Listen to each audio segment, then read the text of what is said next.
Ah, there we are. Nice and tight.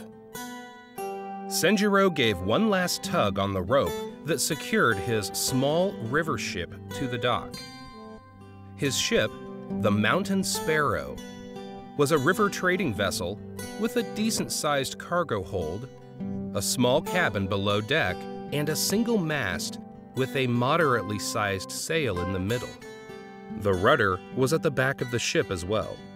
While the day had been fairly beautiful all morning, a hard storm with dark clouds and constant shimmers of lightning had been rolling in closer and closer. It was quite fortunate for him that he stumbled across this city in the middle of nowhere. It had been quite strange, though, as a city this size surely would have brought in more river traffic. Instead, the river was fairly empty, which was fine for him. Less ships on the river meant he could sail as fast as he wanted without having to worry about navigating around larger ships. Senjiro gazed around the harbor and noted various ships. All of the ships were larger than his, but as he was larger than anyone on those vessels, it was a fair, if not comical, trade. Some of the sailors on the vessels were looking at him curiously. Maybe they hadn't ever seen an Onistan before. The lowlanders sure did stare a lot. Compared to the lowlanders, Senjiro was quite a bit taller, standing about 6 foot 7 inches. Like all Onistans, Senjiro had a thick, muscular form, and he boasted powerful strength. He had short black hair, brown eyes, and a neatly trimmed black mustache over his upper lip. The wind was already starting to pick up, and the smell of rain was heavy as well. It seemed like many other vessels were battening down the hatches and securing cargo in case the winds were strong. It was a good thing that Senjiro managed to get off the open river. Hey, you! What the hell do you think you're doing? Senjiro turned around to spot the source of the commotion. To his great dismay, the person yelling was staring at him, and she was coming down the docks with the heated vengeance of a mother hen protecting her chicks. The woman was a warrior of some kind, judging from the sword that hung at her hip. It waggled as she sprinted down the docks. She was much shorter than he was, given the fact that she was a lowlander. Her brown hair went past her shoulders and was loose and hung behind her. The woman wore an eye patch over one of her eyes, but the other was a splendid shade of brown. She wore a studded leather armor cuirass, a pair of leather pants, and a pair of leather boots. She stopped within a couple of feet of Senjiro, and she pointed at his ship angrily. I asked you a goddamned question. What the hell do you think you're doing? I was securing my vessel to the docks. That is what you're supposed to do with ships in the ports, right? Or maybe they do it differently here. Don't you get cute with me, you goddamned Onistan. You can't just strap your ship anywhere you want. Oh, I'm sorry. Are you the port authority or something? Should I tie my ship someplace else? I was just trying to get out of the storm. No, I'm not the port authority. You're obviously not from around here. Otherwise, you wouldn't be docking here. Do you mean this city? By the way, what is this city called? I've never been this far west before and didn't even know it existed. Are you joking? You really don't know where you are. You're either looking to get stabbed or you're stupid as a kappa with a hollow head. Well, I'm neither looking to get stabbed, nor am I stupid. Why do you think I'd be joking with you? Because it's Gahoda. Ah, I see. And is Gahoda supposed to mean something? Gahoda, this city, is the infamous city of pirates. Everybody knows that. Every sailor who has spent even a second on the river knows about river pirates.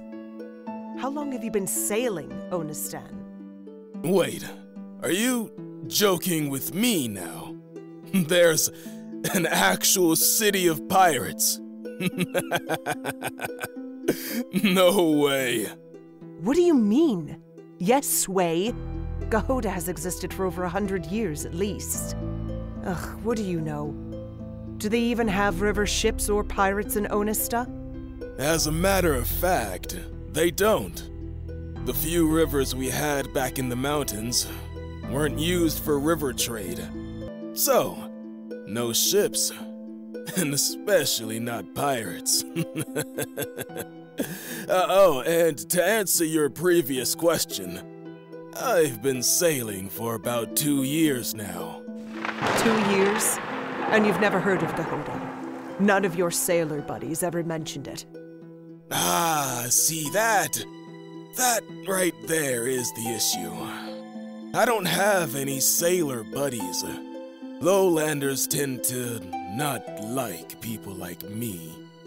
For that matter, I don't even have a crew. Just me and my cargo. Cargo? You're a merchant? In some circles, I am one. In some circles? Wait, are you shitting me right now? Are you a goddamned smuggler? You know, you sound awfully judgy for someone who lives in a pirate city. And you're awfully clueless for someone who operates in the shadowy underbelly of the Empire. What's your haul? And why should I tell you? I mean, if you are a pirate, you'll probably try to rob me. Which actually leads me to a very strong conclusion. And what is that, Mr. Smuggler? That, I should probably leave right now, since this is a pirate city. Lightning crackled through the air, and then it started to rain, quite hard. Oh, what a lovely turn of events. Tell me something, Smuggler. Do you travel on the open river without a weapon? Oh, I have one. A really nice battle axe. Oh, a battle axe. It's below deck, isn't it? It is below deck. You know, had I known that this was a pirate city, I would have put it right in my belt loop.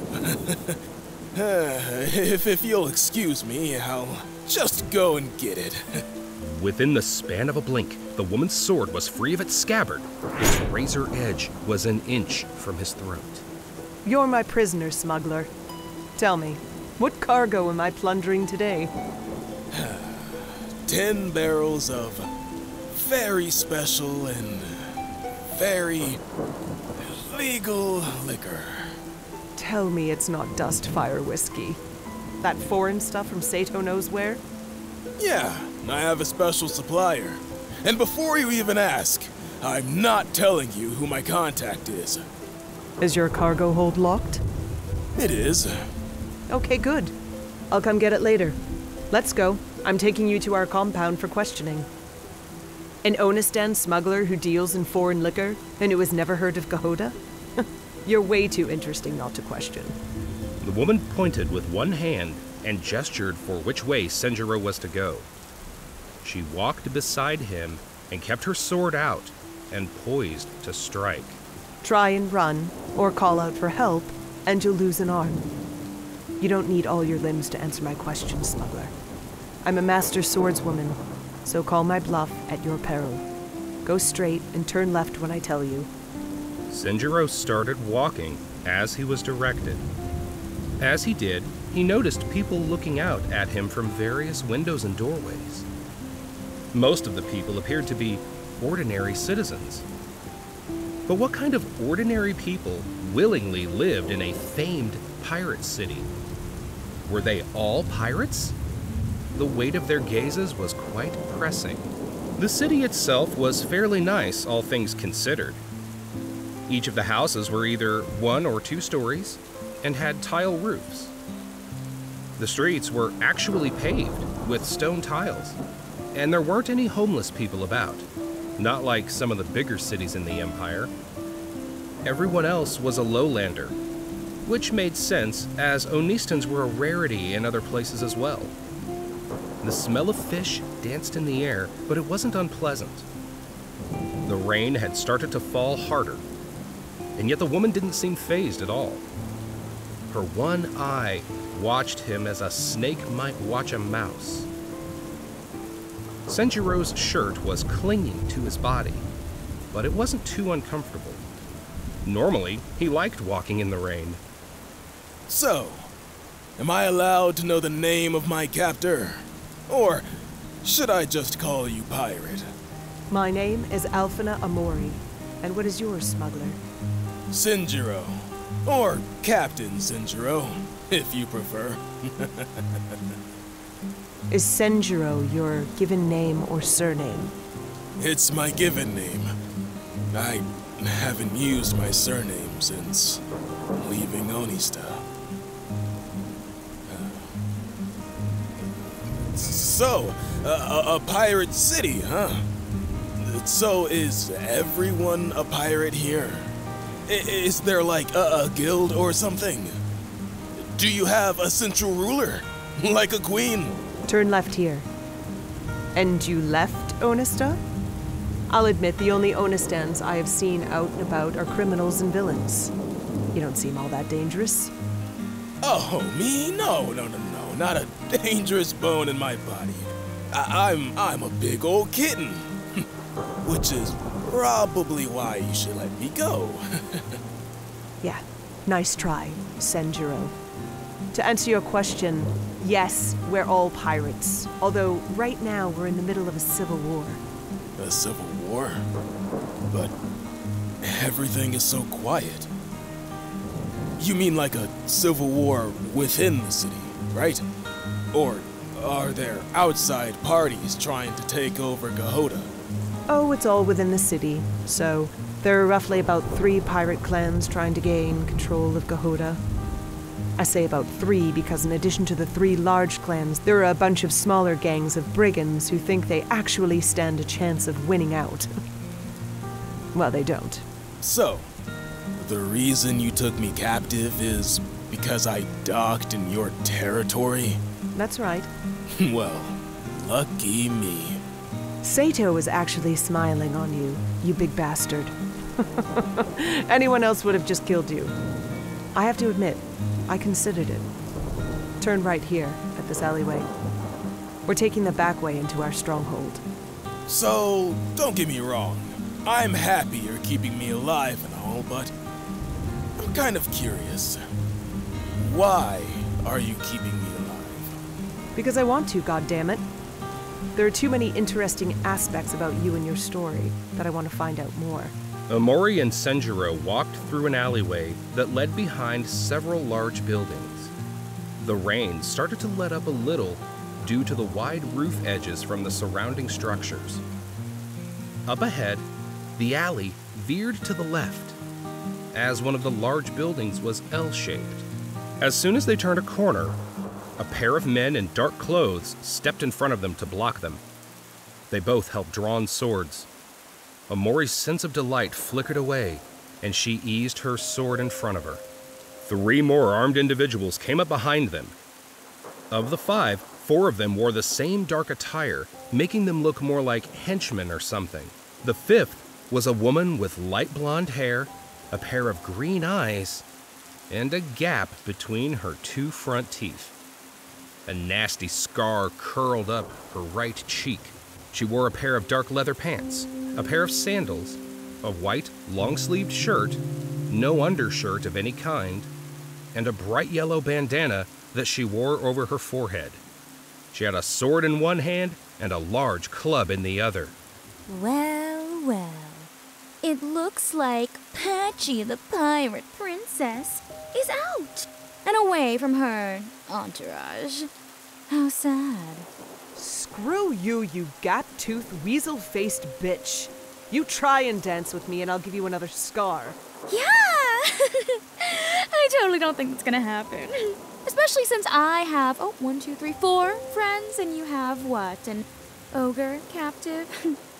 You're talking about scars when we're talking about killing you.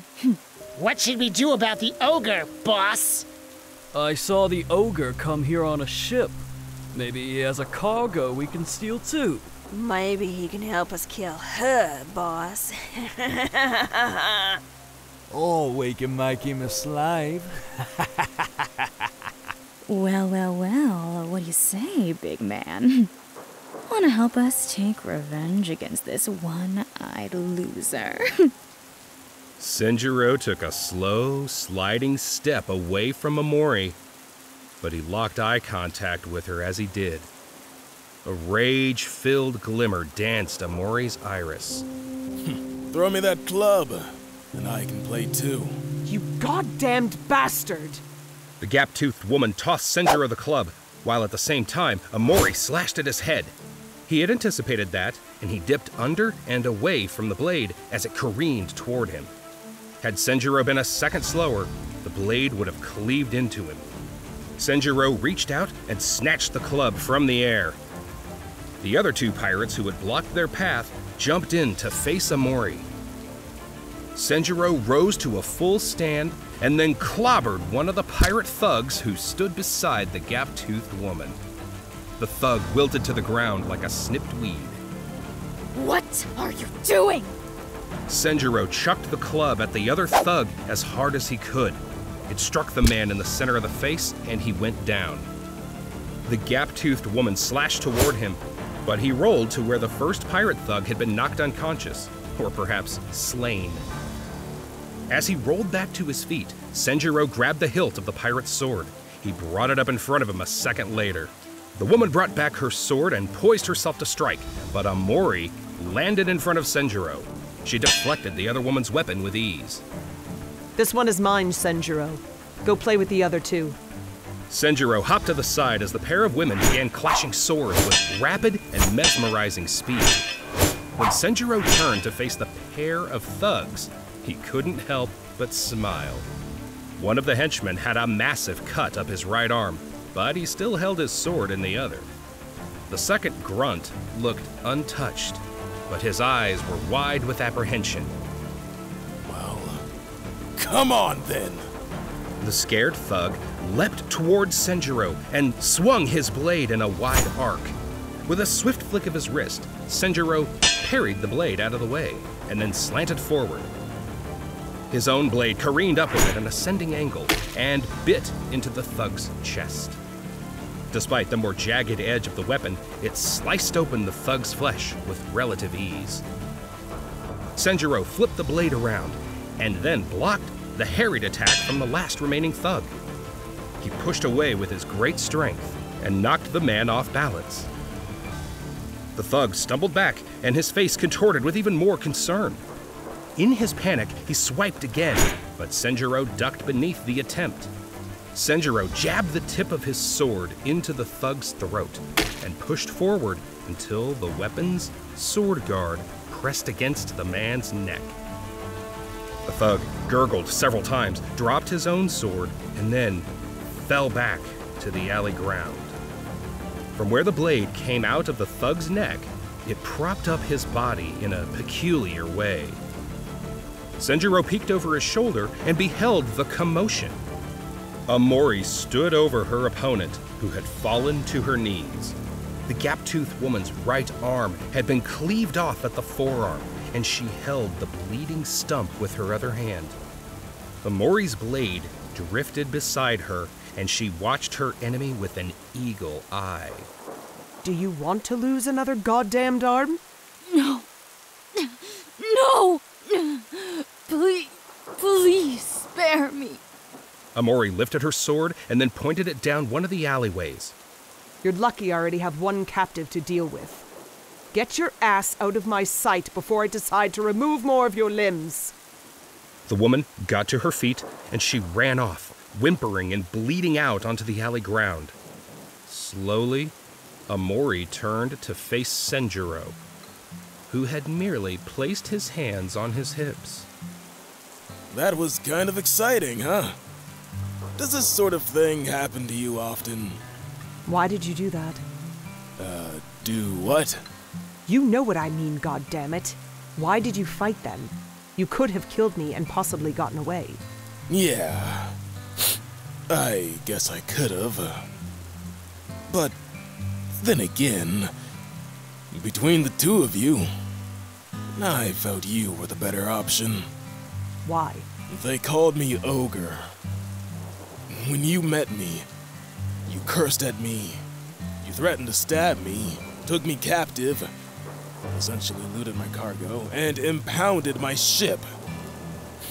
But you weren't racist. And believe it or not, that matters.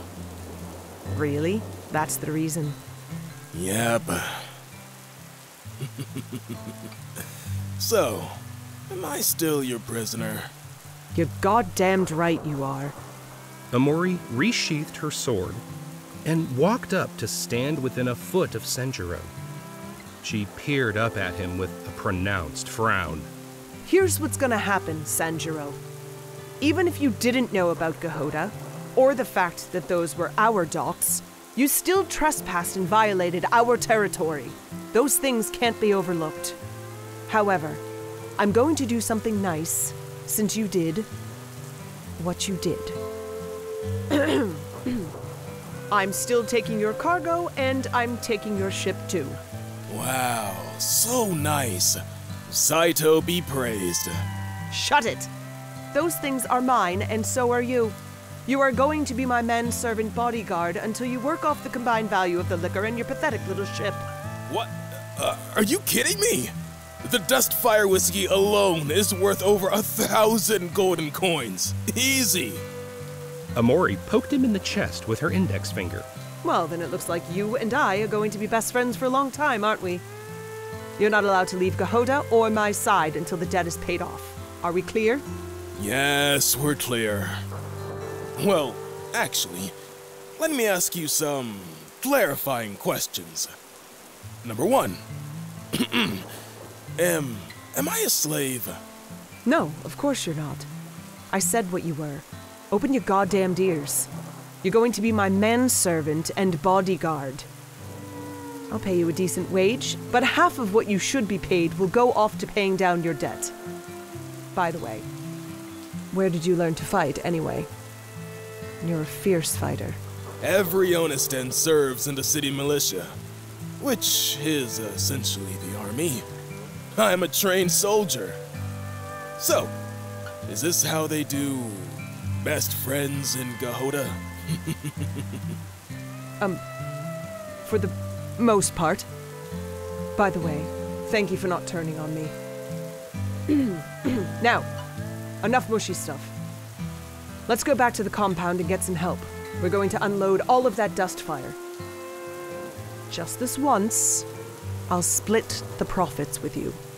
But don't expect my generosity in the future, manservant. Let's go.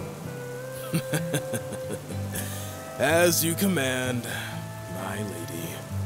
Senjiro kept pace with Amori as they walked down the alley.